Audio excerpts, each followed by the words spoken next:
आंठुगंठी समस्या पाई वरदान पाया सूप। स्वास्थ्य पाई वरदान मटन पाया सूप।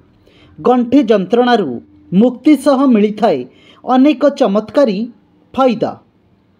निजको सुस्थ एवं फिट रखिबा पाई लोकमाने निज खाद्यपेयर फूड हैबिट्स जत्न नियंती। विभिन्न प्रकार पौष्टिक खाद्य खाई थांती।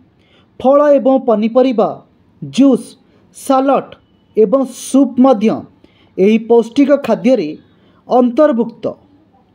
निजको सुस्थ एवं फिट रखिबा पाई लोकमाने निज खाद्यपेयर जत्न नियंती। विभिन्न प्रकार पौष्टिक खाद्य खाई थांती। फल और पनीपरिबा जूस मध्य खाई थांती। तेबे सूप तैयारी करिबा पाई अनेक प्रकार पनीपरिबा व्यवहार करा जाय, जहा एहार पुष्टिकर स्तर को द्विगुणित करिथाए। गरम सूप पीवा द्वारा शरीर गरम रही थाए। यह व्यतीत ठंडा काश एवं फ्लू भली समस्या दूर मध्य होई थाए। सूप रे थिबा मसला जेपरिक अदा रसुण एवं हलदी प्राकृतिक एंटीबायोटिक जहाँ संक्रमण सहित लड़िबारे साहाय्य करे। यह व्यतीत यह ओजन ह्रास करिबा एवं अनेक प्रकार समस्या को दूर करिबारे सहायक होइताए। तेबे आपण पाया सूप विषय मध्य शुणिथिबे। अनेक आमिष प्रेमी लोक यह पीवाकू पसंद करती। यह मेंढा छेली गोड़ू प्रस्तुत होइताए। एही सूप पीवा द्वारा अनेक फायदा मिलिथाए।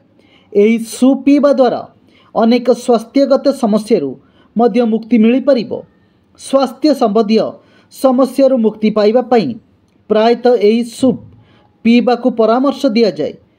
किंतु पाया सूप स्वास्थ्य पाई किपरि लाभदायक आसंतु जानिबा। विशेषज्ञ माने कहती पाया सूप आम स्वास्थ्य पाई बहुत लाभदायक। यह अनेक पुष्टिकर तत्व भरपूर, जेपरिक यह प्रोटीन एक भल उत्स जहाँ मांसपेशी तैयारी करिबा एवं यह को सुस्थ रखिबारे साहाय्य करे। एथिरे प्रचुर परिमाणर कोलाजेन थाए जहाँ चर्म हाड़ एवं गंठी पाई जरूरी।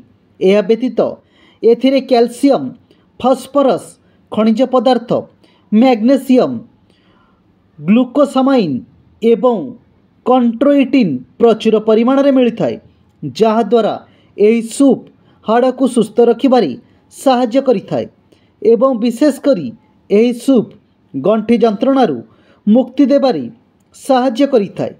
जदि आपण निज स्वास्थ्य अवस्थार उन्नति पाई यही सूप को आपणक खाद्य रे सामिल करुछंती, तेबे यह करिबा पूर्वरु निश्चिंत भाव में जड़े विशेषज्ञ से कथा हुंतु।